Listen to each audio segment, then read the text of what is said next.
The following webinar was recorded as part of the original implementation of IWISH and has been made available for informational purposes only. Some portions of the original recording have been cut to ensure participants' privacy. References to the Lewin Group, implementation team, site liaisons, PHL, Google Drive, and some forms are not applicable to the demonstration extension effective October 1st, 2020. Terms and conditions of grantee's cooperative agreement supersede any information presented here. Please see the IWISH Operations Manual for the most up-to-date implementation information.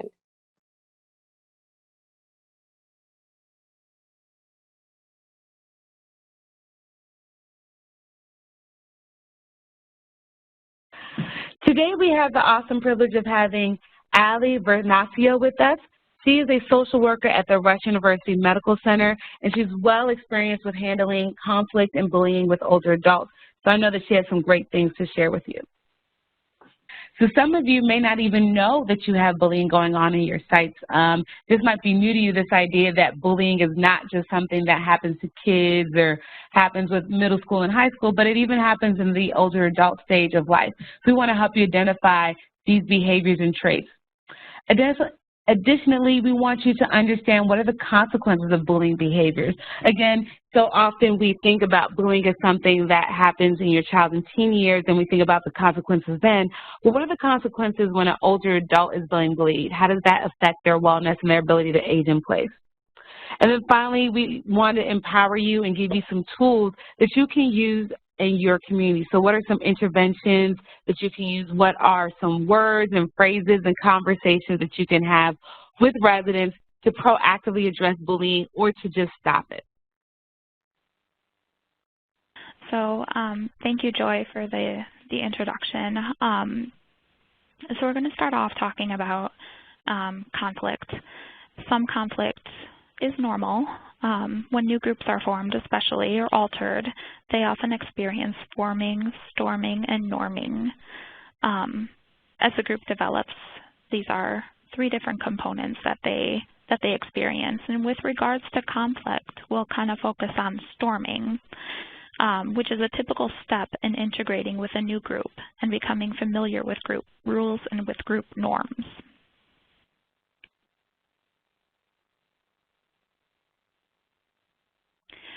So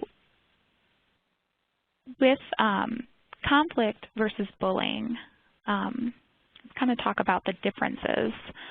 Conflict is a disagreement or argument with both sides expressing their views.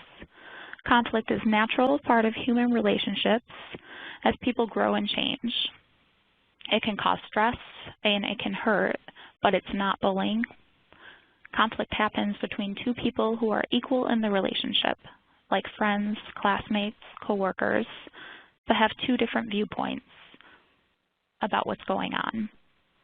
Sometimes this can escalate into a disagreement that's so strong people become really emotional. There might be strong words used and a lot of feelings involved. It might take time to sort some things out, but things can be resolved. Typically don't want conflict going on, of course, but it happens. Bullying, on the other hand, the goal is to hurt or harm or humiliate, and the person in the bullying has more power. It's not an equal field, and they continue the behavior when they realize that it is hurting somebody else.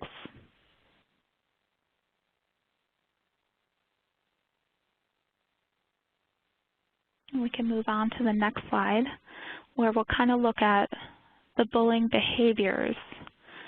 So what is bullying? Bullying can be a reflection of frustrations due to a loss of independence and sense of control, and that's really important to recognize with people who are doing the bullying. If these are unaddressed or ignored, bullying can lead to self-esteem issues, depression, and injury. Bullying that does not cause physical harm can be called relational aggression. Adults generally choose to live in a retirement home or assisted living because of lifestyle changes.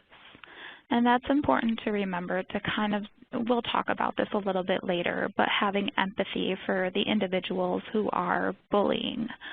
To remember that they might have experienced loss of a spouse, an illness, physical challenges, and lack of a social network.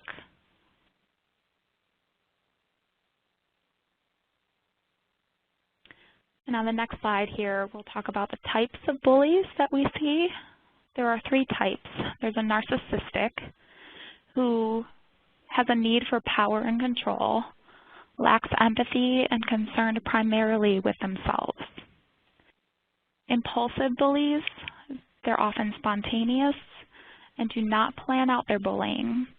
There's a hard time restraining from bullying behaviors, even if there are consequences. And then secondary bullies, they do not initiate, but they join in to avoid bullying down the road. Avoid bullying, becoming victims of bullying down the road.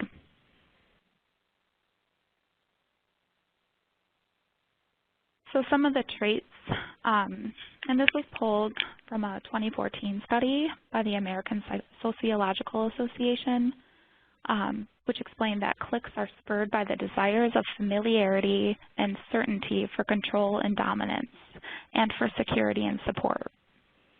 Some older adults may be drawn to the social safety net offered by cliques as they search to redefine themselves during this new phase in life. So some general traits of bullies: they lack empathy, socially isolated, seek power and control, struggles with individual differences, uses power and control at the expense of others, suffers from low self-esteem, empowered by causing conflict or making others feel threatened, fearful, or hurt.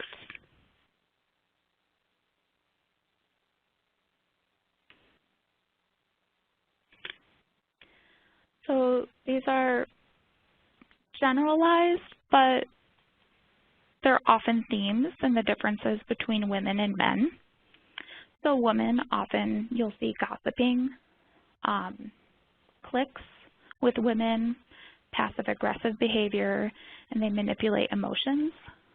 Men tend to be more direct, spontaneous, verbally or physically aggressive, have a superiority complex, and overly protective. Again, they're generalizations, but important to share in case they're helpful in identifying bullying behavior in your community.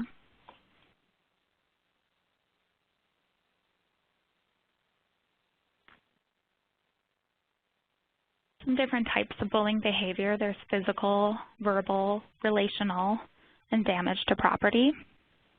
Physical can include dirty looks, overbearing physical presence, hitting, kicking, or other physical assault, sexual harassment or abuse, then the verbal, passive-aggressive comments, negative critical comments about appearance, personality, etc., demanding, bossing around a resident, unsolicited or unwelcome sexual comments. Relational includes ignoring residents, gossiping, participating in cliques that conspire to isolate a resident. And damage to property, stealing items from another resident, damaging items belonging to another resident, things like that.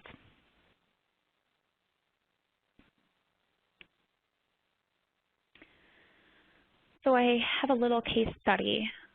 So this is Linda, Josie, and Melanie, and these names, of course, are made up. This is a group of female residents sit in the dining area at the same table each day. They have been sitting together for 2 years, often gossiping about residents, and do not let anyone sit with them. They are not welcoming to new residents. Linda, who seems to be the group leader, talks about other residents and spreads rumors.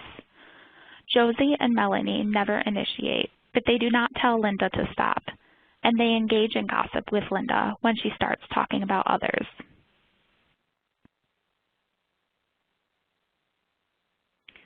So, what type of bully is Linda, and what about Josie and Melanie? When we're talking about bullying, I think it's really important to talk about microaggression.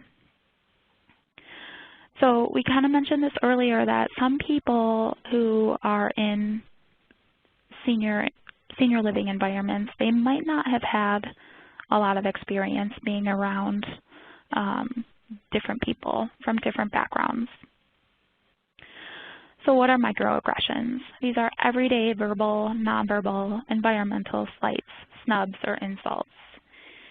These can be intentional or unintentional and communicate hostile, derogatory, and negative messages to target persons based solely upon their marginalized group membership. Some examples of microaggressions include criticizing or ridiculing another person who does not meet the individual's accepted standards for clothing, social status, religion, sexual orientation, economic background, or virtually any other characteristic or status. So keeping in mind microaggression, I have another case study on the next slide. Marsha moved into an apartment complex for those over 50 after her partner of 30 years died and her partner's family evicted her from the home the couple had shared. When she moved into the senior living community, several residents were openly rude to her because she was a lesbian. One resident hit Marsha's scooter with his walker and unleashed a barrage of homophobic slurs. Another rammed her wheelchair into Marsha's table in the dining room and knocked it over and yelled, "Homosexuals will burn in hell." Marsha started spending more time in her apartment and less time in the common areas. Okay, so the next few slides will kind of talk about the prevalence of bullying in senior communities. And I know, Joy, you mentioned earlier that, the spotlight is kind of on children. And so there are some similarities with bullying. There's actually quite a few. But it's really important as we work with older adults that we recognize what this looks like and understand that it's impactful at any stage in life. So on our next slide, we can move on. Bullying can be a reflection of frustrations due to a loss of independence and a sense of control. So again, having that empathy for the individual that's doing the bullying.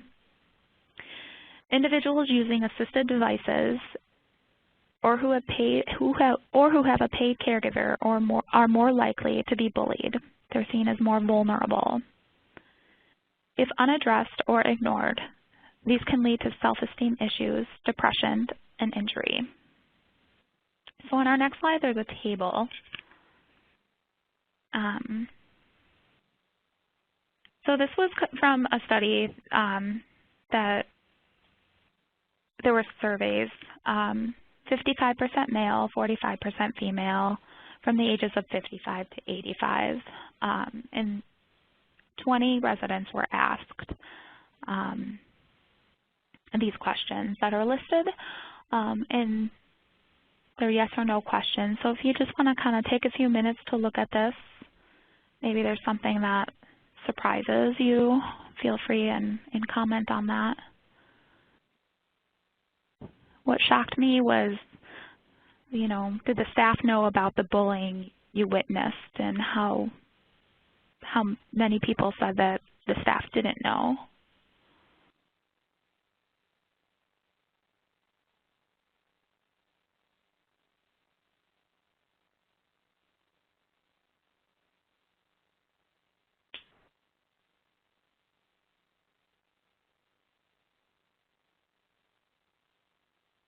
Any questions on this one?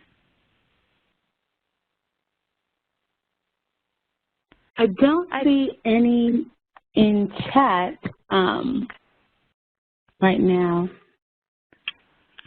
So a few things to take away from this is there's no difference in men and women being bullied, and not enough information to determine if race or ethnicity plays a factor. And several adults under 65 reported being bullied by adults older than 65. So it's longtime residents versus newer residents.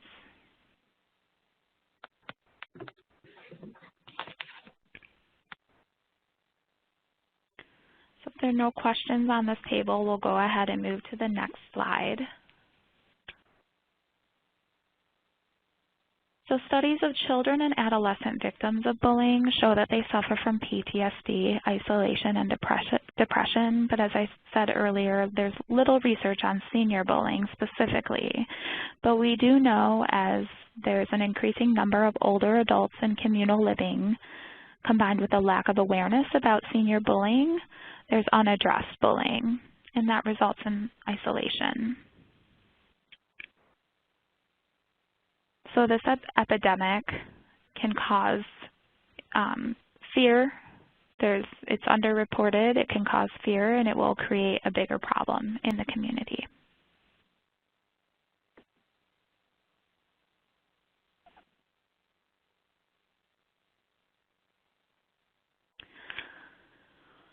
So some of the outcomes that can result from unaddressed bullying: anger, annoyance, frustration, fear, anxiety, tension, and worry.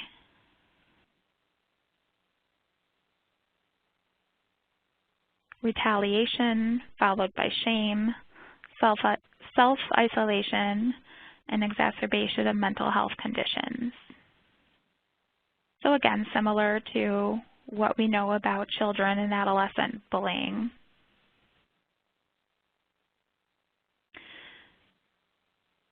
And so for isolation, which can have severe impact on physical health too, and we often see this in older adults who are victims of bullying. Many choose to isolate to escape bullying, and then this leads to feeling lonely and depressed. It's kind of like a snowball effect. Individuals with more social interaction are happier and healthier, and cognition suffers as a result of limited social interaction and stimulation. Then with depression, bullying can certainly make that worse with any underlying depression. And as we know, untreated depression can lead to suicidal thoughts.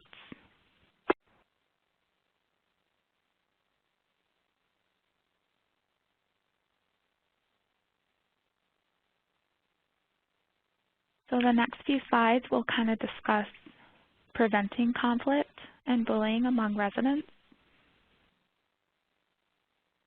We have a nice quote from Dr. Martin Luther King. People fail to get along because they fear each other.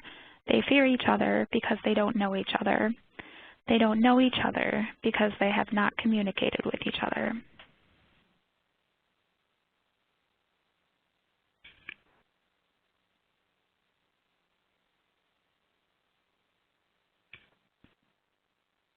So thinking about how your community or how your organization, how they prevent bullying behaviors, what is the code of conduct and what are the policies, residential trainings, some initiatives to foster a welcoming environment. We'll kind of look at all of this in the next few slides. You want to make clear that bullying is not acceptable and find other ways to vent frustrations and to control the environment, so to help people feel empowered again. And ensure safety, assertiveness training, and promote self-esteem and inclusion.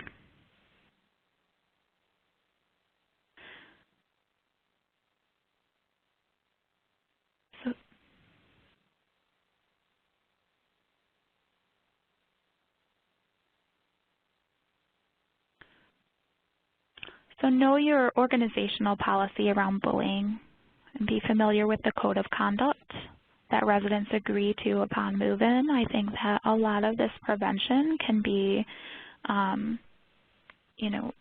it can happen from the get-go, from when somebody moves in. Being clear about consequences for engaging in bullying behavior. Be aware of the extent of bullying in your community. Document bullying incidents residents report to you or your colleagues. Consider using anonymous surveys to learn about the prevalence of bullying in your residents. And try to identify where bullying typically occurs. A lot of times in the dining room, activity room. Remind residents that your office is a safe space. where bullying incidents can be reported without the judgment.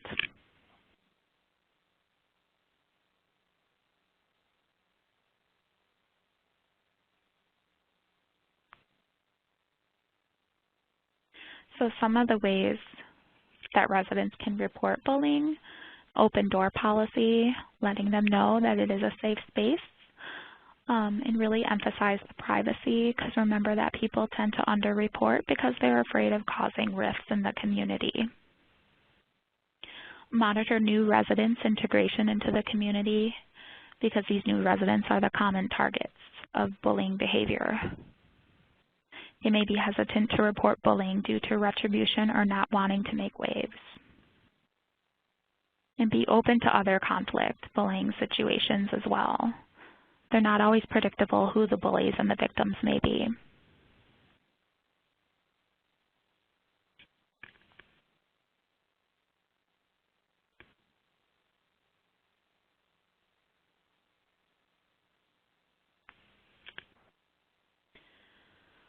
So we'll kind of take a look at some organizational initiatives. Set clear expectations and boundaries that make residents aware of the property's commitment to a respectful environment. Be aware of and reinforce policies related to residents showing respect for residents, if property has.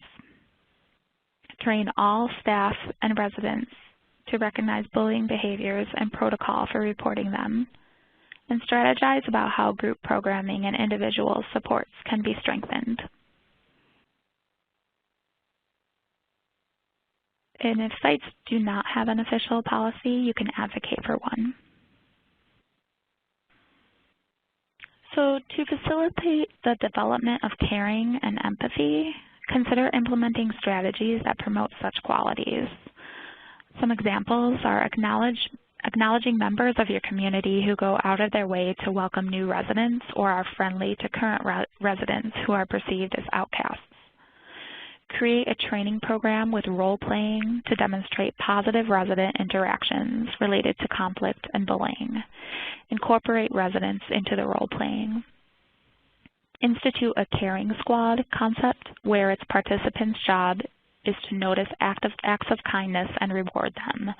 Nominate residents or employees each month who have been especially caring. Create a wellness program that promotes personal responsibility, compassion, tolerance, and empathy. Help residents expand their social networks, perhaps during meals in the dining room or during activities to alleviate cliques. And host a mixer-type event for all new residents, monthly or quarterly. Invite their families and friends as well as with current residents.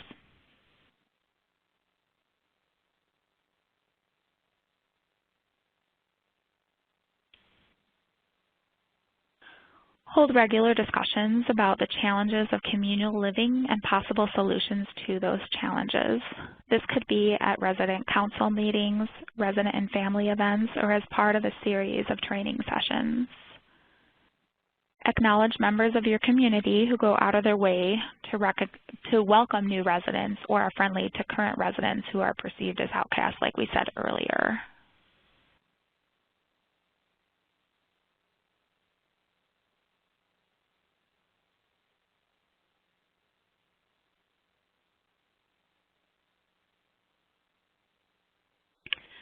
When we're addressing bullying, it's important to ensure the safety and report to leadership and management per protocol. Engage victims to get a sense of what their experience is, where they are coming from, and how they can feel empowered in their environment. If not an extreme case, ask the victim if they would like to engage the perpetrator or not.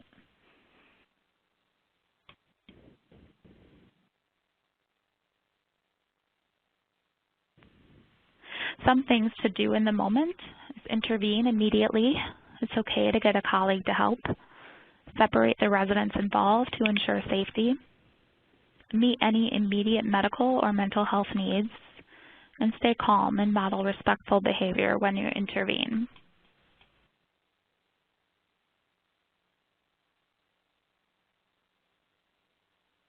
And then, of course, if necessary, get police help or medical attention if a weapon is involved, if there are threats of serious physical injury, there are threats of hate-motivated violence such as racism or homophobia, there is serious bodily harm, or anyone is accused of an illegal act such as robbery or extortion or using force to get money, property, or services.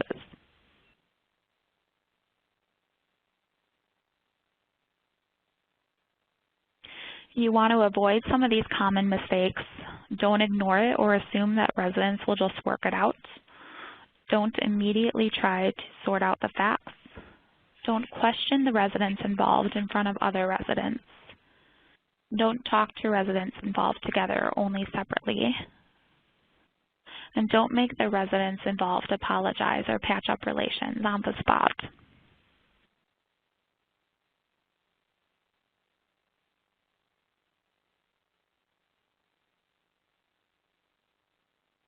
And these are just some questions to get the information about what happened. And my screen went off. Can you guys still hear me?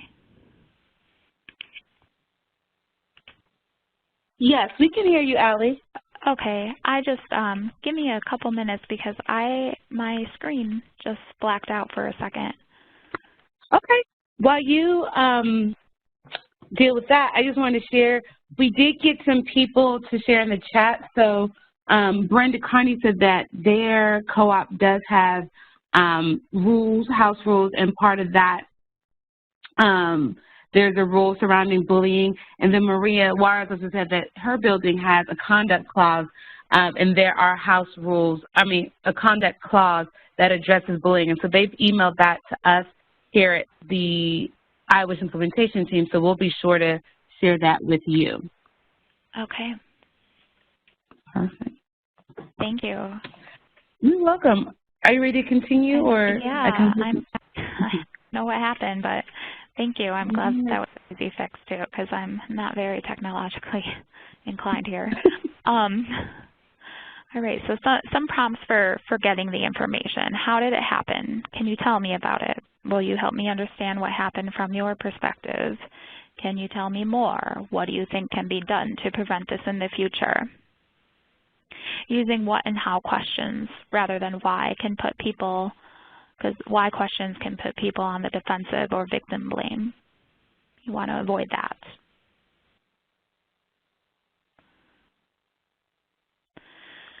So this next slide has some good suggestions for addressing. So you want to set limits on bullying behavior, communicate clearly that bullying behavior is unacceptable and may be in violation of any code of conduct. And then there's this feedback sandwich, which I really like. It's just, I know how much you care about the community, so I wanted to let you know that some residents have reported feeling unwelcomed by you at Volunteer Club when they ask to help out or clarify what to do. This is making them not want to volunteer and potentially not participate in other activities either. I realize you ignoring their offers of help may be because you are busy or because you prefer to do the task yourself. Could we find a way to prevent this in the future by brainstorming ways to make residents feel welcome and for them to be involved in meaningful ways? That would help increase the impact of the work I know you care so much about. It's really empowering the person that's engaging in the bullying behavior without sort of, pointing all fingers at them, so to speak, or like I said earlier, the importance of having empathy for that person and what they're going through. They might not be realizing that they're engaging in bullying behavior. So I think this feedback sandwich technique is really useful.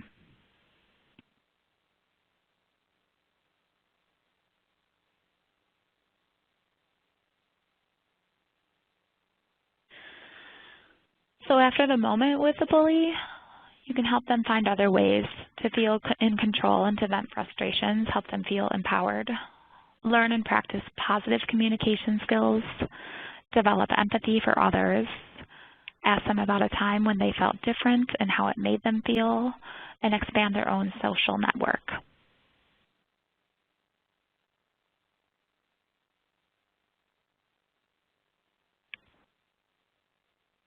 Some things to keep in mind with after speaking with a bully is that the victim may or may not want staff to intervene with the bully. Explore the victim's fears and ensure safety. Review policies and protocols. Do not promise that you will not disclose the bullying to other staff because colleagues or supervisors may need to get involved.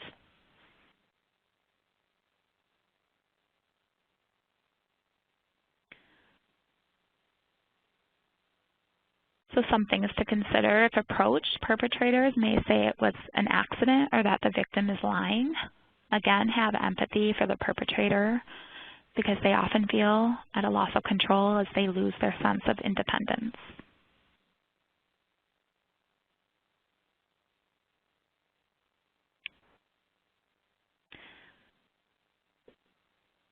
Sometimes underlying dementia or mood disorders may manifest as verbally or physically aggressive behavior, and understanding this can help you find a solution to the behaviors.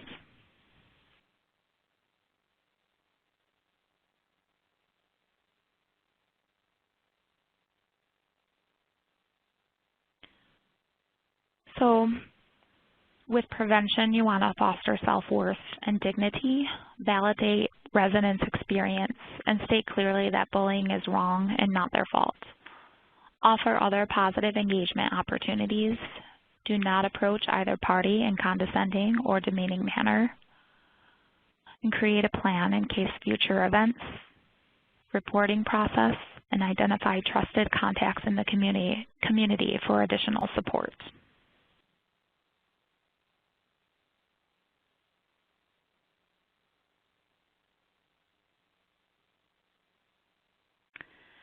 So working with the victims to be more assertive.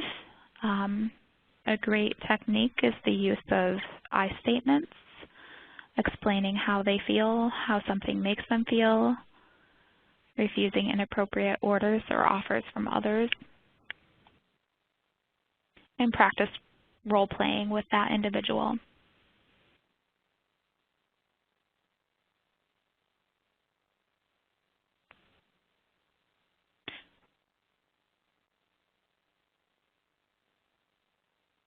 So some key things to remember: know the signs of microaggression and bullying and create an environment that is welcoming to all people in your community. Make sure that all staff are aware of bullying and those vulnerable to bullying.